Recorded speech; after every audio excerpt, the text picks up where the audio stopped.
아멘. 자, 바나바와 바울이 성령의 주권적인 은혜로 따로 세움을 입었습니다.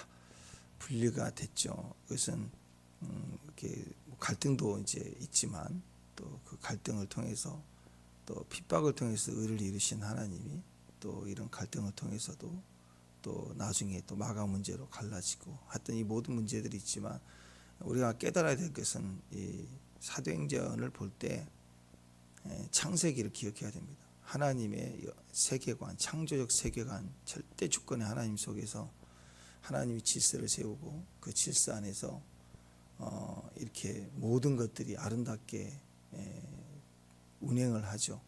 하늘의 영역에서 공중에 새가 있고 바다 영역에 바다에 고기가 있고 물고기가 있고 바다 또 육지에는 식물과 동물이 있고 또 사람이 전체를 주관하고 그 중간중간에 뭐 바다에도 있다가 또 이렇게 육지로 올라가는 거북이도 있을 거고 뭐 약간 하지만 그러나 전체적으로 이건 것은 다 질서 안에서 하나님이 운행하고 다 이 모든 것이 하나의 기능으로 연합하게 조합하게 주님이 다스리고 계시다는 것입니다. 죄가 온 뒤로부터 이게 서로를 공격하고 싸우고 먹고 하는 일도 일어났죠. 지금도 마찬가지고요. 그러나 하나님이 이 온 세상을 구원하시는 가장 핵심은 사람이잖아요. 한 민족을 선택해서 그에게 주권적인 사랑을 베풀어 주시고 은혜로부터 시작해서 그 영혼에까지 구원을 주시는 걸 통해서 이 모든 것들을 하나님이 우리에게 주관하고 계시고 하나님 뜻은 이 세상 전체까지 포함하여서 피조물까지예요. 다 구원에 이르게 하시는 하나님의 계획이 있으시다는 겁니다. 그 배경 속에서 하나님이 이제 이 땅에 오셔서 죽으시고 부활하시는데 그 주님이 땅 우리 죄를 대속하시고 부활하신 그 복음의 핵심 그건 바로 그리스도인데 그 그리스도의 사랑은 유대인만이 아니라는 거죠. 이방인들을 포함한 주권적인 사랑으로 퍼져나가기 시작합니다. 그래서 예수님이 죽으시고 부활하시고 제자들에게 몇 날이 못되어 기다리라 하는 그 보혜사 성령의 성령 강림 사건 때부터 방언이 나오고 그 이방 사람들의 언어로 말하기 시작하면서 복음이 우주적으로 선포되었음을 우리가 볼 수 있어요.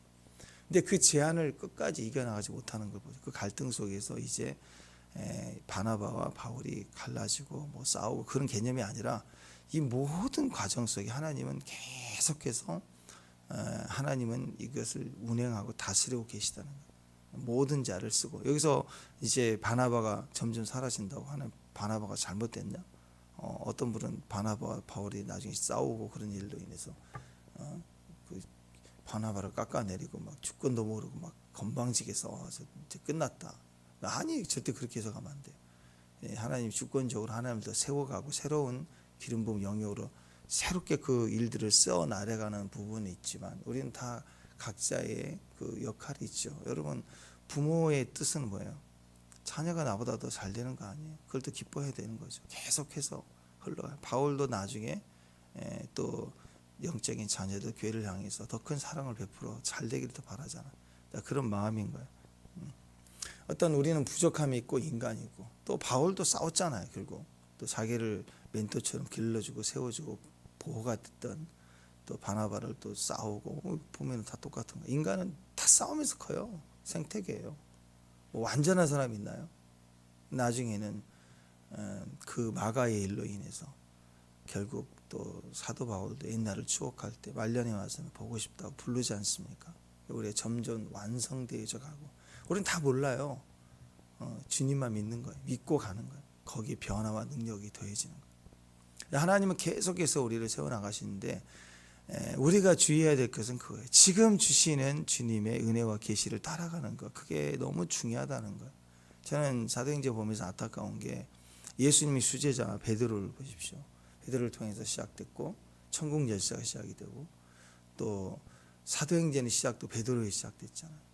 또 사도 바울을 세워가는 그 증인 역할로 베드로가 고넬료 가정에 가서 핵심적 역할까지 다 하잖아요. 근데 결국 베드로의 사역이 약해져 갑니다. 물론 하나님이 모세 이후 여호수아의 시대가 됐다고 모세를 또 깎아내릴 수는 없죠.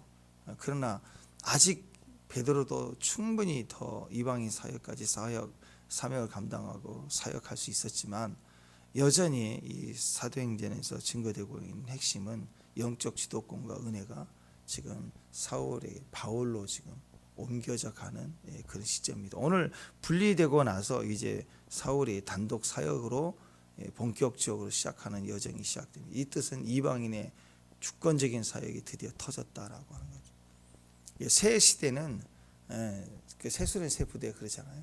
새로운 하나님의 영광과 임재 안에 들어가려면 묵으면 안 돼요. 우리도 묵으면 못 따라가요. 어제 얘기했죠. 우리가 늙으면 안 됩니다. 젊어야 돼요. 맨날 못한다, 아니다, 조심해야 된다, 확인해야 된다, 조사단이라 보내고 그러면 그냥 거기까지 이제 그만 충분하다. 근데 우리는 조금이라도 하루라도 더 쓰임 받아야 되지 않겠습니까? 새 호흡을 해야 되지 않겠어요? 축복합니다. 늘 새로운 유와인 새 술이 되기를 주님의 이름으로 축원합니다. 근데 바울의 사역을 가만히 보면 이방인만을 사역한 게 아닙니다. 교회를 세워가요. 그러니까 사도행전에서 교회가 폭발적으로 탄생했지만 교회가 성장하지 못해요. 왜냐하면 유대 율법에 묶여 있어요. 여전히. 자, 이 문제가 오늘 13장부터 시작해 15장까지 아주 이 지긋지긋하게 결론을 내리는 이 할례 문제가 아주 이 초대교회의 뿌리를 내리고 있었습니다. 이 문제를 누가 해결하느냐? 이제 거듭난 유대인들, 정통 유대인들, 예루살렘 공회, 협회장 뭐 이렇게 볼 수 있을 것 같아요. 이런 그 교단 정치와 같이 이들이 아직 변화되지 않는 그 할례 문제를 비롯한 이 몇 가지 일들을 붙들고 이제 이방인들의 교회에 들어오니까 이게 문제가 돼요. 이걸 가르쳐야 된다는 거예요. 할례 문제부터 시작해서 이게 굉장히 심각했습니다. 그래서 바울이 이 문제를 가서 해결해요. 뒤집어 버리죠. 그러면서 이걸 싸운 거예요. 교회 안에서의 잘못된 것에 대한 싸움. 이걸 통해서 교회가 더 단단히 세워져 가는, 이방인의 사역만이 아니라 교회를 더 세워가는. 그래서 신약 성경을 세우지 쓰잖아요. 이건 교회를 세우는 하나님의 계시가 임하고 이걸 기침으로 기준으로 해서 교회가 단단히 복음 안에 서가는 것을 우리가 보게 됩니다. 그러니까 날마다 말씀 봐야 돼요. 그냥 내가 알았다고 다 아는 게 아니라고.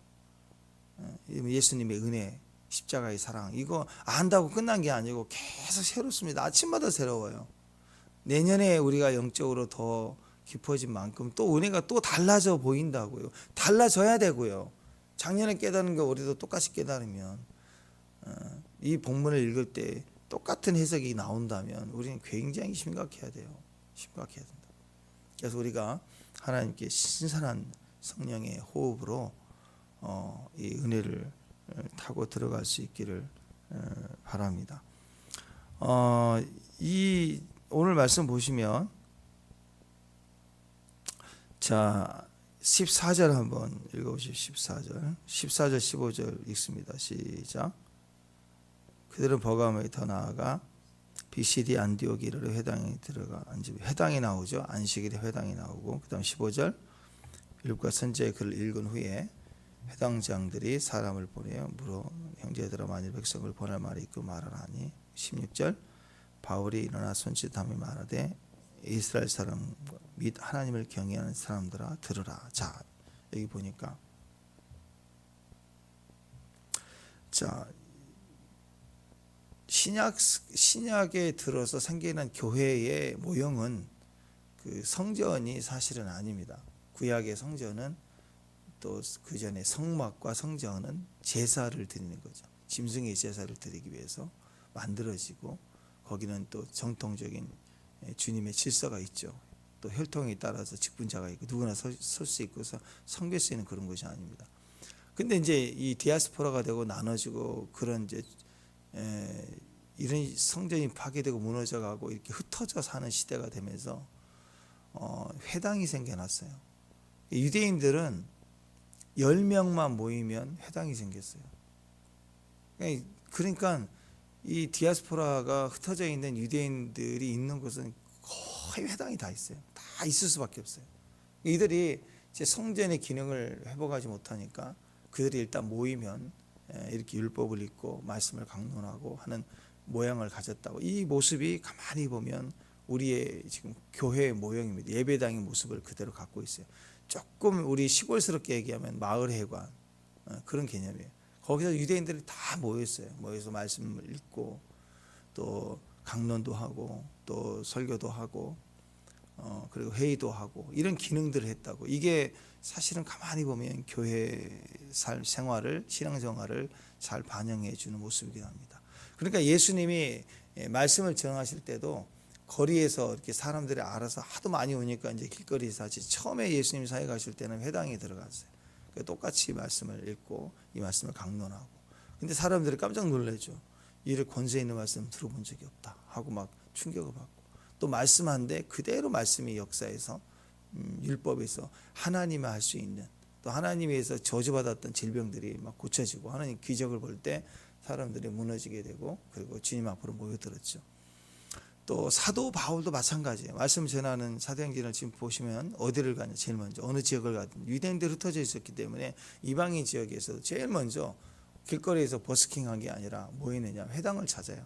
유대인들은 하여튼 흩어져 있으면 회당이 있으니까 회당을 제일 먼저 찾아가서 거기서 말씀을 읽고 강론을 하고, 이렇게 하면서 서서히 복음이 확산되어져 갔다는, 축복합니다.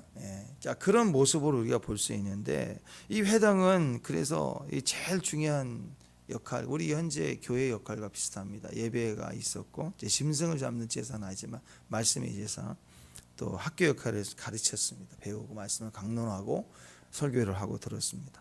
또 마을 회관처럼 서로를 대화하고 훈훈도 하고 또 그런 일들을 하게 되었죠. 그런데 이 회당의 구성원들을 보면 그 당시 문화예요. 세 부류로 나눠져 있었습니다. 첫 번째는 정통 유대인들이에요. 정통 유대인들이 구원받았어요. 거기에 원래 유대인이면서 할례 받으면서 구원을 받은 자들이 있었어요. 거기 안에. 그 다음에 두 번째는 개종자가 있었습니다. 개종자. 이 유대인들로 인해서 나도 예수 믿고 싶다.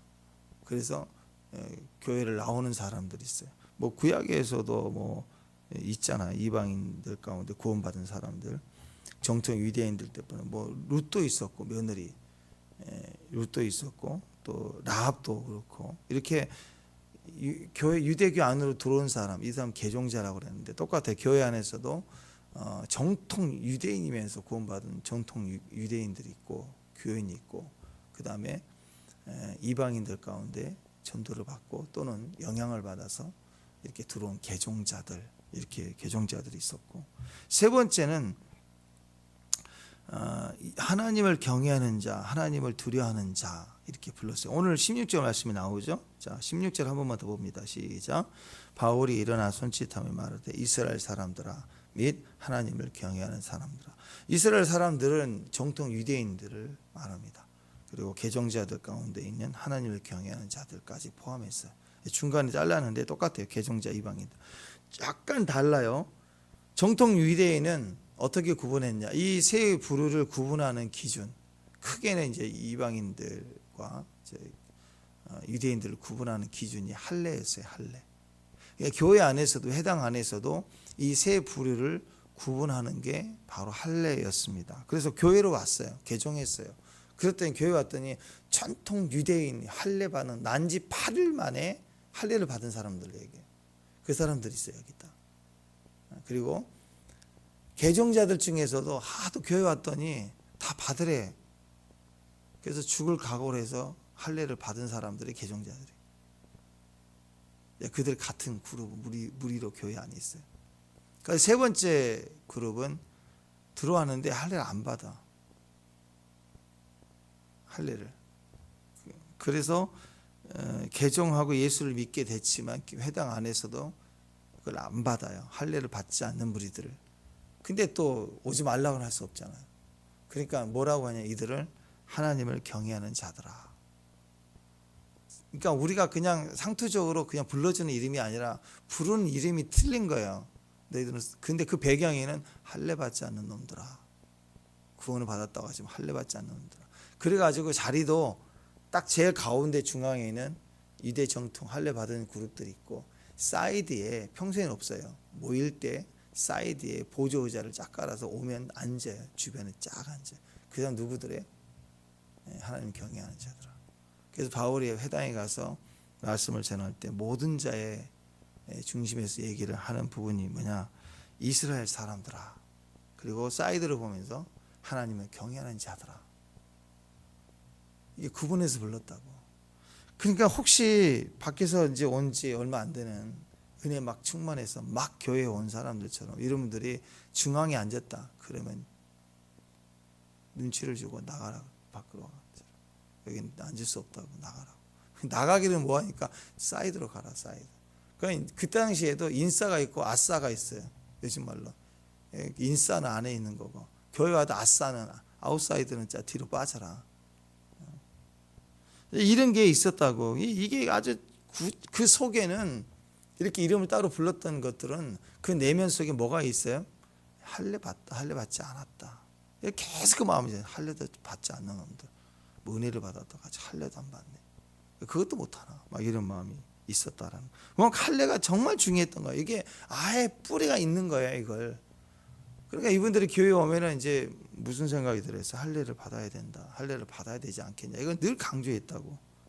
고넬료 같은 경우도 우리 10장에서 했잖아요. 10장이 고넬료 가정을 얘기할 때 10장 1절 2절을 보면 고넬료라는 사람이 있다, 군대의 백부장이다 하면서 뭐라고 했냐면 그가 경건했다, 온 집안에 도발 하나님을 경외했다. 이 경외했다는 표현이 그냥 그의 영성, 하나님을 두려워하고 경외했다는 표현도 있지만 사도행전 이 유대인들 관점에서 보면 이 사람은 할례 받지 않은 유대 그리스도인이 경건한 사람이라고 호칭하고 있는 거예요. 자, 이런 식으로 구별을 했습니다. 우리 식으로 따지면 여러분이죠. 할례 안 했잖아요. 뭐 여자는 안 되고 남자들 중에서도 뭐 안 했다 그런 개념을 볼 때 이제 그런 거죠. 그러니까 이게 이방인들의 입장에서는 굉장히 어려운 문제가 됐고, 또 교회에 왔을 때 분위기가 그러니까 그냥 눌리는 거예요. 다 그렇다더라 하니까 그런가 보다 하고 그냥 뭐 이렇게 뭐가 옳은지가 아니라 그냥 훅 따라가는 개념인 거예요. 이게 보이지 않는 어떤 차별 같은 걸 느끼기 시작하는 거죠.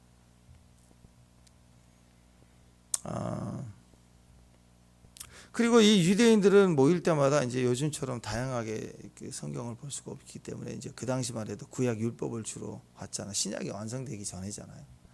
그러니까 이제 구약 율법을 가지고 이제 성경을 강론할 때도 주로 창세기 뭐 17장 14절 같은 말씀을 응용했습니다.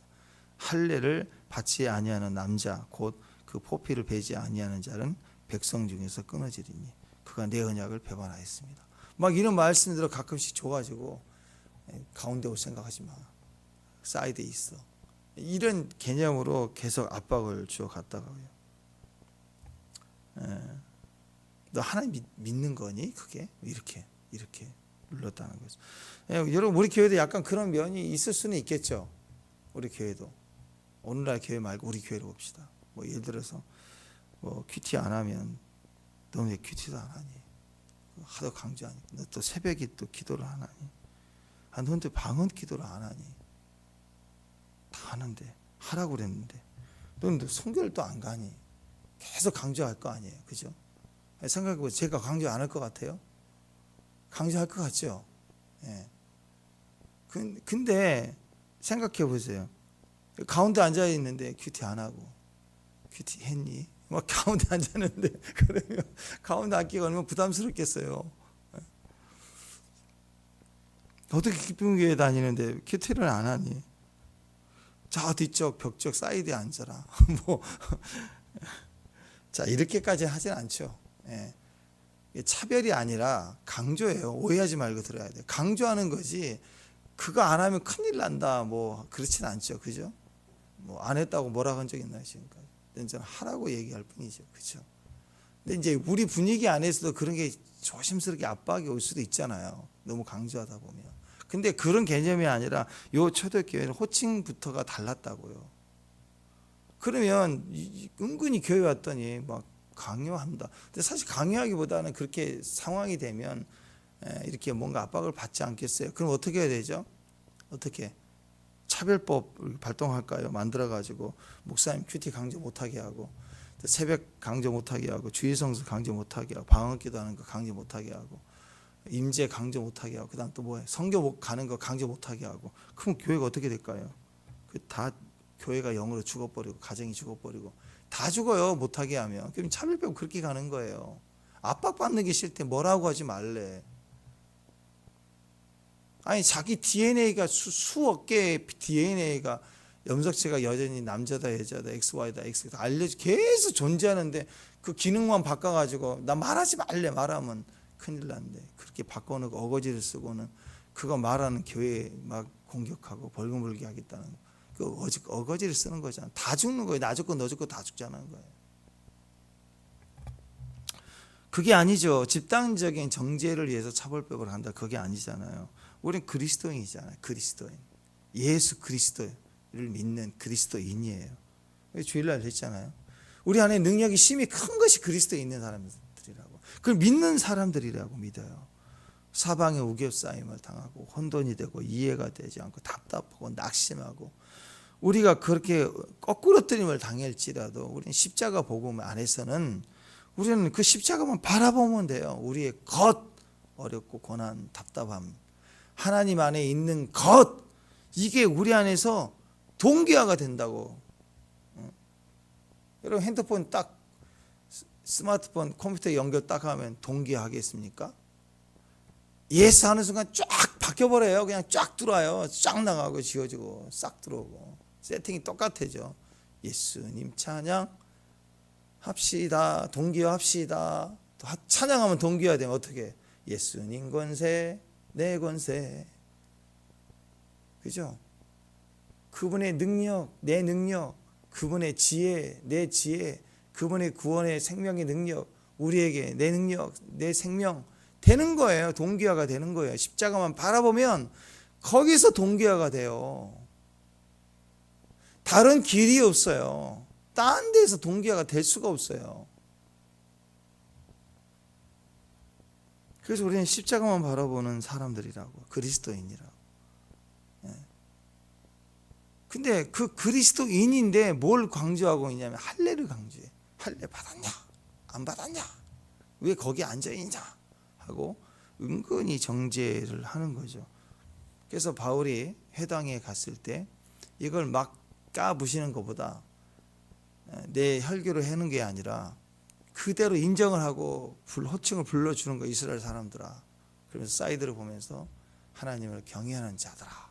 우리 모두에게 하나님 말씀하신다 하고 이걸 해 나가다 이 싸움이 되거든요.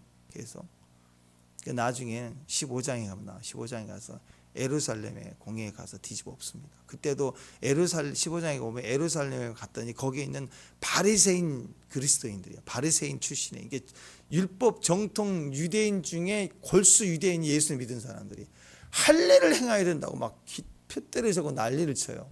그때 바울이 뒤집어 엎어버리죠. 그래서 거기서 법을 제정합니다. 그래서 공회에서도 인정해. 우리가 괴롭게 하지 말자. 우리 이방인 그리스도인들이 할례 문제로 괴롭게 하지 말자. 법을 땡땡땡 그래서 바뀌어요. 교회를 바꿔버리는 교회 법을 바꾸는 거예요. 자, 이런 위대한 승리들을 하게 되죠. 그러니까 바울이 어떤 싸움을 했는지 알죠.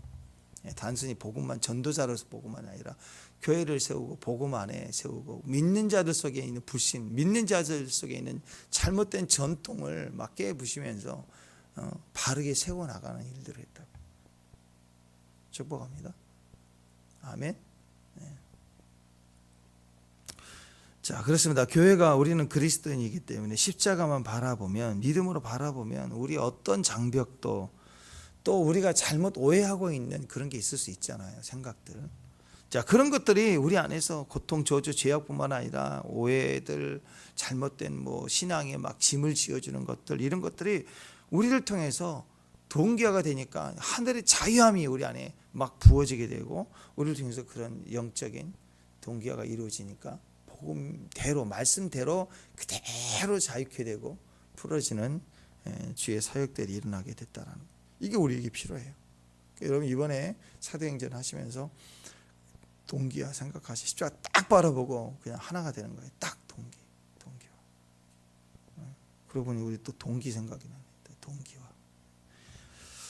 자, 오늘 본문에 보니까 자, 해당에서 할례의 유무로 차별을 두었습니다. 누가 제일 힘들겠습니까? 누가 힘들어요? 하나님을 경외하는 자들이 제일 힘들겠죠. 아싸들이 제일 힘들어요. 아싸 하고 왔는데 진짜 아웃사이드야. 너 들어오지 마. 교회 안에서 가만히 있어. 넌 보조자야. 자, 이렇게 했더니 나중에 15장에서 사도 바울이 얘기한 거 보면 이방인 출신의 할례받지 않은 대부분의 이방인들이 교회 왔을 때 그들을 괴롭게 했다 그랬어요. 괴롭게, 얼마나 괴롭겠어요. 율법의 짐을 지어주면서 괴롭게 했다고, 눌리게. 그러니까 여러분, 큐티도 마찬가지예요. 큐티를 안 했다 그러면, 아직 안 하는 우리 아이들, 남편들 큐티 하라고 막 강요해요. 그 다음에 또 방언하라고 막 강요하면 괴로움 주는 거예요. 예전에 어떤 집사님이 그랬다고. 집사님 교회 남편이 같이 이렇게 왔는데 오자마자 일러 봤잖아요. 목사님, 우리 윤 집사님 큐티도 안 하고 출근해요. 앞에서 대놓고. 그러면 얼마나 민망하겠어요. 사람들 앞에서, 목사님 앞에서. 어떻게 큐티를 하고 출근하노? 막 이러고. 그 다음에 물어보니까 아침에 출근하려고 나가려고 그러면 집에서 앉아가지고 새벽에 이제 큐티를 한단 말이에요. 하면서 큐티 했나? 출근하기 전에. 그럼 얼마나 좀 힘들겠어요, 그걸. 그 집사님이 참 젠틀하시거든요. 눌려 마음이. 그래서 제가 그렇게 하지 말고 혼자 큐티를 하고 출근하기 잠깐 5분 10분이라도 이렇게 출근 열심히 잘 하라고 얘기하면서, 내가 큐티한 걸 그냥 이렇게 하나님 뜻만 정해서 나눈 것들을 나눠주라 그래서 계속 얘기를 하라고. 그렇죠. 시키는 게 안 되면 스스로 안 하면 내가 해서 그걸 나눠주는 거예요. 요즘 문자가 있고 그래요. 문자로 나누든 이야기를 해줘도 오늘 말씀은 이건데 이 말씀이 지켜줄 거야. 그 하나님 뜻은 우리에게 또 이런 뜻이 있어. 아마 이럴 거라고 생각해. 나 이 말씀을 가지고 기도할게 하고 주라고. 그거 가지고 살라고. 자꾸 들려줘야 돼. 자꾸. 그렇게 해서 나누다 보면 쌓이고 궁금하게 하고 이렇게 돼서 하는 거죠. 짐을 지어주고 괴롭게 하는 게 아니야. 아무리 좋아도 괴롭게 하면 안 돼. 우리 어렸을 때 여러분 다 경험했잖아요. 엄마가 얼마나 우리를 위해서 엄청 사랑했잖아요. 근데 쓴 것만 갖다 주고 먹어라 그러면 그 몸이 좋은 거죠. 그거 얻으려고 얼마나 고생했겠어요. 근데 그게 맛있어요? 막 싫어하죠. 막 쓰고 그러면 안 먹으려고 괴롭게 하는 거예요. 괴롭게. 물론 이제 병원에 가서 아플 때 약을 주는 거 먹어야 되지만 보약 준다고 평소에 막 그런 거 막 주는 게 괴롭다고. 그렇게 얘기하는, 좋은 거야 하면서 했던 게 오히려 좋지 않게 된 경우가 있지 않겠습니까? 자, 그러면 이렇게 생각하지 않겠어요? 그 정도면 교회까지 와가지고 내가 은혜를 사모해서 왔는데 올 때마다 아웃사이드네 이거. 어떻게 이거? 할례 받자. 그럴 수 있죠. 근데 그게 어려웠어요. 왜냐하면 할례는 상상하는 것보다 무지하게 아파요. 그래서 난지 8일째 애들 모를 때 확 하고, 또 어렸을 때는 면역이 강하고 몸이 자동적으로 그때는 그 소독 그런 개념이 없을 때니까 면역이 강해서 빨리 적응을 하고 빨리 아물어요, 상처가. 근데 성인들은요, 이게 상당히 많이 고통스럽습니다. 실제로 출혈이 잘 안 되고 출혈을 제하지 못하고 감염돼서 이걸로 할례하다가 죽는 사람도 많아요. 마취는요, 최근 한 200년도 안 돼요. 최근. 그러니까 이 수술을 한다, 그게 그 자체가 엄청난 고통이에요. 엄청난. 상상할 수 없는 고통이라고. 요즘 마취 생각하니까 별거 아닌 것처럼 세례받는 거, 할례받는 거 비슷하지 않나 뭐. 그 생각하죠. 성인 남자들이 이 당시에 할례받는다는 건 엄청난 고통입니다. 그러니까 그 상식으로는, 요즘 생각으로 보면 이해가 되지 않는 부분이 창세기에 나오잖아요. 그죠? 창세기 34장 보면은 야곱 딸 디나가 세겜에서 겁탈당했을 때 그 오빠들이 분노했잖아요. 근데 디나가 너무 예쁜 거야. 아내 맡고 싶어서 정식으로 결혼하겠다고 왔을 때 그 분노를 삭하지 못하고 할례 받아야 된다. 그 요구하니까 또 불쌍해. 또 결혼하겠다고 힘으로 할 수도 있는데 정중하게 아내 맞이하겠다고, 우리 다 유대인 되겠다고 할례 다 받고 있는데 2번 3번 시므온과 레위가 칼 차고 두 명이 가가지고 다 죽여버렸어요. 근데 생각해보세요. 그 남자들이 그거 조금 그 피부 좀 잘랐다고 그거 뭐 못 견딜까? 아니 칼로 죽이는데 그걸 못 싸울까? 못 싸워요. 엄청 힘든 거예요. 그게 생각보다 마취 안 되고 하는 상태에서는 다 죽잖아요. 다 죽어버리잖아요. 응? 이 2번 3번 시므온과 레위가 무슨 소림사에서 무슨 배운 것도 아닌데 다 이겨버려. 다 죽여. 누구도 제약 못하고. 그만큼 고통스럽기 때문에 할례 받는 게 이방인 그 성도들이 교회 와서 이런 부분에서 나 할례 받자. 보통 독하지 않고서는 안 되는 부분이에요. 이게 안 되는 거예요. 이걸 막 계속 괴롭게 하는 거예요. 그러니까 믿음이 없고 뭐 그런 개념보다는 하고 싶어도 두려워 죽을 수도 있는 그런 출혈 문제, 또 감염 문제, 또 고통의 문제, 이게 상당히 할 수가 없는 이제 그런 부분이었다라는 거죠. 결국 이것에 대해서 예수 믿는데 할례 문제는 지장이 없다라고 이제 결국 15장에 가서 이 부분에 대해서 결정하게 됩니다. 이 문제는 상당히 중요한 결정이었습니다. 왜 그러냐면 초대교회 당시에는 이게 죽고 사는 문제였어요. 복음이 어디로 흘러가야 되느냐? 이방인에게 계속 흘러가고 이방인 들어오기 시작하는데 교회 오기만 하면 교회가 완성돼서 이방인 교회인데 만약에 나는 유대인이면서 이제 예수 믿는 사람이 여기 교회가 있었네요. 왔는데 자꾸 회당화 시키는 거예요. 나는 원래 난 유대인이면서 나는 예수 믿는다 하면서 자꾸 넌 들어본 적도 없느냐? 할례는 받아야 된다고 막 자꾸 전통을 또 계속 가르치고 그런 거예요. 이게 굉장히 교회적으로 복음을 방해하는, 복음의 그 생산한 것들을 방해하는 그런 걸림돌이 됐다고요. 복음이 이방인에게 불같이 일어나야 되고 끝까지 막 이렇게 불처럼 일어나야 되는데 그걸 교회 내부적으로 물고 늘어지는 걸림돌인 거예요. 계속 이 문제가. 이방인의 구원이죠. 전체 믿음의 구원이죠. 믿음으로 말미암아 구원을 받는다 그랬는데 왔는데 구원 이후에 자꾸 뭔가를 강요하는 거예요. 강조. 산영혼이라도 구원 받아야 되는데 할례 문제 해결하지 않으면 다시 취소될 수 있고 저주받을 수 있다. 막 이런 개념으로 온다면 그게 얼마나 복음의 구원에 대한 걸림돌이 되겠습니까? 요즘에도 그거 조심해야 됩니다. 가끔 위험스러운 부분인데 이스라엘 형제들을 위해서 기도하고 형제 연합으로 이스라엘 교회와 같이 우리가 이스라엘 시절 기도의 집도 많이 있잖아요. 그래서 우리가 연합해서 기도하는 모습으로 가는데 어떤 사람들은 여기에 너무 빠져 있어요. 너무 빠져가지고 다시 할례를 해야 되는 듯한 그 할례를 하는 소리는 아니지만 유대 그 행사를 하면서 뭐 6월절 음식 먹을 수도 있고 한 번씩 또 장막절 한다고 이렇게 여기서도 이렇게 장막 만들어 놓고 일주일 더 해볼 수도 있고 뭐 그건 믿음으로 해볼 수는 있겠죠. 근데 그걸 마치 해야 되는 것처럼 막 행사를 하고 그걸 계속 그렇게 강요하고 한국 사람 뭐 사역자가 뭐 뚜껑 쓰고 나와서 또 유대의 옷을 입고 뭐 한 번은 해볼 수 있을 것 같아. 한 번은. 근데 그걸 막 모든 용어나 상황을 그렇게 가면서 유대인 모습으로 바뀌는 거예요. 자꾸 그걸 강해. 평소 예배도 그렇게 하고 그건 지나친 거예요.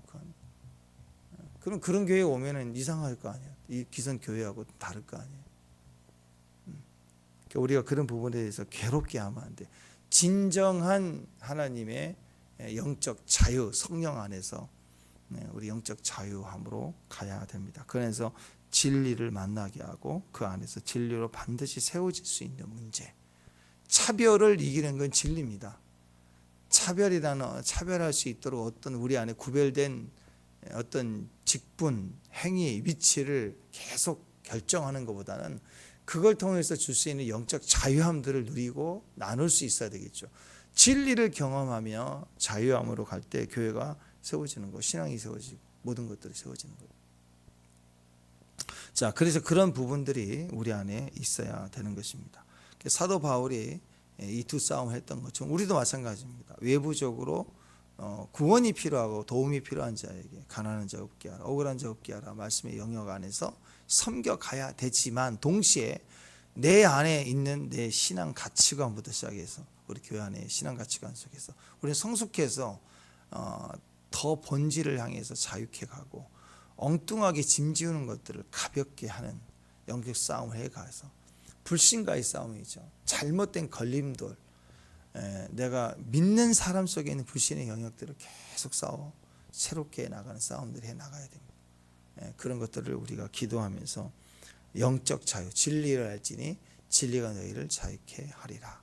그래서 율법이지만 율법주의 여기 문제가 되기 시작하죠. 큐티를 강조하지만 큐티 행위를 가지고 신앙을 판단하고 자꾸 하지 말고 우리가 그 큐티를 더 하는 사람이 누릴 수 있는 영적 축복과 은혜가 있으면 자연스럽게 따라가지 않겠어요? 그런 것들을 우리 성령 안에서 누릴 수 있고 또 그것이 축복이 될 수 있는 역할을 저와 여러분이 할 수 있었으면 좋겠습니다. 자, 회당에서의 이러한 이제 기준들이 또 이후에 또 계속 나오는데요. 개인적으로 아마 묵상하면 또 알 수 있을 것 같아요. 여기도 보니까 그 몇 절입니까? 지금 바울이 들어오자마자 회당에 들어가 앉을 때 15절에 율법과 선지자의 글을 읽은 후에 그랬죠. 그러니까 그 당시 예배 순서는 어떻게 했냐면 회당에 들어가서 말씀을 이렇게 읽어요. 왜냐하면 말씀 지금은 성경책 있고 또 앱이 있고 집에 성경책 많이 있고 하잖아요. 그래서 예전에는 이 어떤 학자가 연구해 보니까 이 한 권 정도가 한 1억인 우리식으로 따지면 1억이 넘는데 요즘 가치로 환산하면 이렇게 파피루스에 글씨가 써 있기 때문에 양도 많지만 가격으로 따져서 한 1억이 넘는다. 그럼 66권이면 얼마나 비싸겠어? 그 웬만한 부자 갖고 성경책 하나 읽으려고 66억 뭐 거기 브랜드 하나 찍으면 한 70억 잡읍시다. 그러면 그 70억짜리 성경 말씀을 집에다 갖다 놓고 있는 사람이 몇이나 있을까요? 그러니까 그 당시에는 없어요. 그러니까 모여야 돼요. 그러니까 회당에 들어가면 주로 서기관이 맡아서 했는데 누가 읽는 자가 있어요. 성경을 읽어주는 자가 있다고. 그러면 대부분의 사람들은 듣는 자들이에요. 그러니까 예배가 시작이 되면 읽는 자와 듣는 자로 구별이 돼요. 그래서 요한계시록에 보면 이 부분에 대해서 얘기한 요한계시록 1장 1절, 2절, 3절에 보면 쭉 나와 있는 거예요. 이 예언의 말씀을 읽는 자와 듣는 자와 그 가운데 기록한 것을 지키는 자는 복이 있나니 때가 가까우니라. 요한계시록에도 그렇게 구분해서 얘기했어요. 그건 그 당시 회당 문화 속에 있는 개념을 두고 얘기를 한 것입니다. 그러니까 지금은 이 세 가지가 다 동시에 우리 안에 있죠. 내가 읽는 자가 돼야 되고 내가 듣는 자가 돼야 되고 내가 말씀을 순종하는 자가 돼야 되죠. 축복합니다. 그런 개념. 근데 회당 그 당시에는 대부분의 사람들은 주로 들었어요. 그래서 회당에 들어가면 주로 서기관들이 읽었지만 때로는 성인 남자들은 누구든지 회장에서 자기가 어떤 말씀을 읽을 권한이 있습니다. 그래서 예수님이 이사야 말씀을 읽어주고 이 말씀이 오늘날 너희 귀에 응하였다 이런 것처럼 얘기를 할 수가 있었죠. 자, 바울이 갔더니 범상치가 않은 거예요. 보니까 거기서 그 당시에는 지금 이렇게 정통 교회 시스템이 아니다 보니까 유대인 남자는 누구든지 이렇게 강론할 수 있고 말씀을 읽고 다 듣게 하고 그다음에 강론할 수 있었는데 대부분 외부에서 랍비가 오면 보이면 랍비 같잖아요. 그러면 또 외부인이 오면 초청을 해요.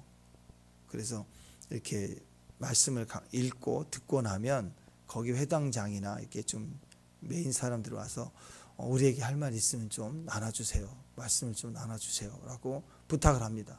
바울이 그 부탁을 받고 오늘 말씀 보니까 말씀을 부탁을 받고 15절에 보니까 형제들아 만일 백성을 권할 말이 있거든 말하라. 말해주세요. 했더니 16절 바울이 딱 손짓하고 일어나서 이스라엘 사람들과 하나님을 경외하는 사람들아 들으라 하면서 복음을 쫙 거기서 전파해버리는 그런 일들이 오늘 보게 됩니다. 자, 그러니까 이 흐름을 보더라도 자리도 그렇고 여기 있는 순서를 보더라도 여전히 이 속에는 할례라는 문제가 율법의 문제가 여전히 벽이 되어 있고 자유함을 주지 못하는 그런 상황이 교회 하나님께서 교회를 세워 나가시는 과정에서 바울을 통해서 이방인에게도 구원이 계속적으로 세워지기 위해서 교회를 세우기 위해서 이제 전도 여행을 해 나가잖아요. 로마에까지 가서 복음을 증거하는 바울의 사명이 주어지지만 동시에 성경을 쓰게 하고 또 회당의 이런 문화 속에 있는 할례라는 잠재되어 있는 큰 율법주의 행위와의 싸움을, 걸림돌과의 싸움을, 계속 정신적 싸움을, 영적 싸움을 했다는 거예요. 우리 역시 신앙이 마찬가지입니다. 외적과 내적 이 싸움을 해 나가야 돼. 계속적인 개혁을 해 나가야 되고 변화를 추구해 가야 되는 거예요. 축복합니다. 아멘. 그리고 외적으로도 전도를 위해서 계속 구제와 선교를 위해서 도전을 해 나가야 됩니다. 이런 두 가지의 균형을 가진 신앙의 싸움, 믿음의 사명을 감당하시는 또 저와 여러분 됐으면 좋겠습니다. 기도하겠습니다. 하나님 감사합니다. 우리 안에 맡겨주신, 우리가 제한된 담벼락 안에, 교회 안에서만 머물러 있는 게 아니라 밖으로 주의 복음을 우주적으로 뻗어나가 선포할 수 있는 믿음의 종들 되게 하시되, 우리 안에 더 발전된 교회가 교회답게 세워나가는 진리에 서 있는 믿음의 종들 되게 하옵소서.